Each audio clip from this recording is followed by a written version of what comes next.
आज हम सीखेंगे पाइथन के अंदर स्टैटिक्स फंक्शन। स्टैटिक्स फंक्शन का स्टैंडर्ड डेविएशन। स्टैंडर्ड डेविएशन के अंदर हम देखते हैं कि जो वैल्यू है, जो एक्सट्रीम जो वैल्यू है, उस वैल्यू के अंदर जो सबसे स्मॉलेस्ट वैल्यू है और जो सबसे लार्जेस्ट वैल्यू है, उसके अंदर जो वैल्यू है वो कितनी स्प्रेड हो रही है, कितने स्प्रेड हो रही है वो वैल्यू। उस स्प्रेड वैल्यू को निकालने के लिए ही हम स्टैंडर्ड डेविएशन फंक्शन का यूज करते हैं। तो पाइथन के अंदर हम स्टैंडर्ड डेविएशन फंक्शन को यूज में लेने के लिए सबसे पहले हम स्टैटिक्स फंक्शन यानी कि स्टैटिक्स जो मॉड्यूल है उसको इंस्टॉल करते हैं। इसके लिए cmd कमांड एंटर और यहाँ पिप install statics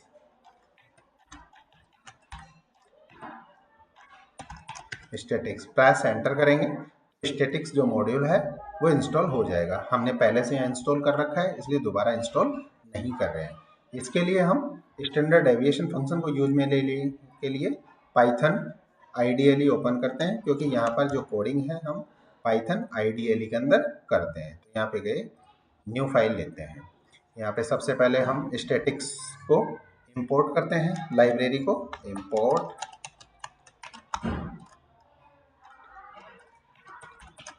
statics as st।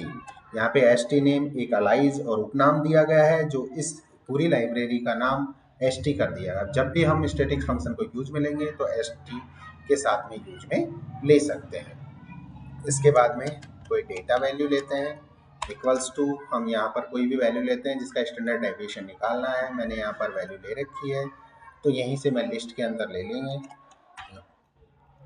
ये हमने ले ली कोई वैल्यू। उसके बाद में enter press, then print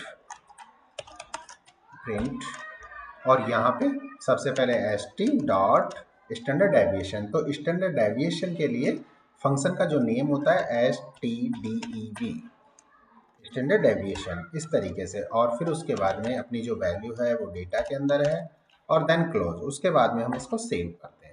save करने के लिए जो भी हमारा जो पाथ है जहाँ पर सेव करना है, जैसे जस्ट लाइक पाइथन के अंदर, और ये प्रोग्राम फोल्डर बना रखा है मैंने, यहाँ पे सेव कर लेते हैं और यहाँ पे std इस नाम से हम यहाँ पर डॉट पाई हमारे जो प्रोग्राम है उसको सेव कर लेते हैं। उसके बाद में इसको रन करवाते हैं। रन करवाने के बाद में देखेंगे इसका जो स्टैंडर्ड डेविएशन है वो 10.82 के लगभग अप्रोक्सीमेटली आता है।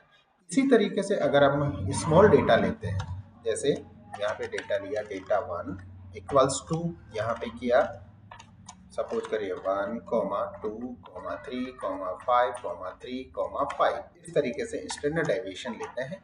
तो इसका स्टैंडर्ड डेविएशन किस तरीके से आएगा, यहाँ पे प्रिंट, इसी को कॉपी कर लेते हैं, दोबारा उसको प्रिंट करवा लेते हैं।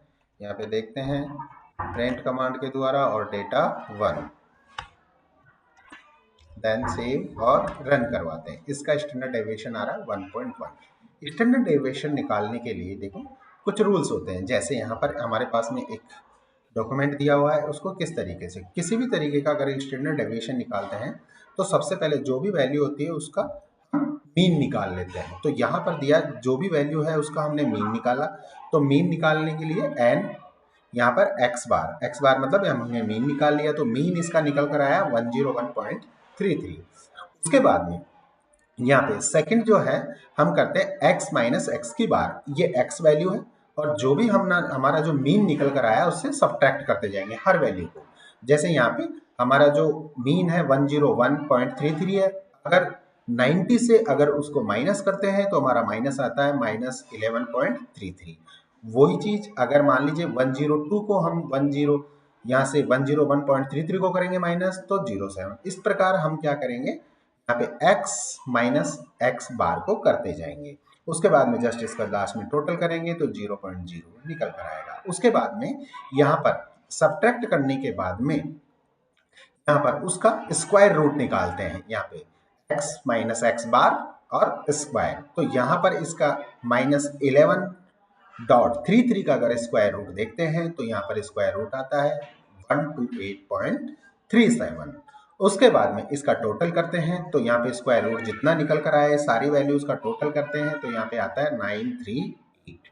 उसके बाद में 938 यहाँ पर हम डिवाइडेशन करते हैं यहाँ पर, तो डिवाइडेशन किया यहाँ पे दे रखा है, डिवाइडेशन किया कितना है 938 का 9104 और फिर उसका अंडर रूट निकालते हैं। इसका 104 का अंडर रूट निकाला तो यहाँ पर अंडर रूट निकालने के लिए हमें कितना प्राप्त हुआ, यहाँ पे 10.2।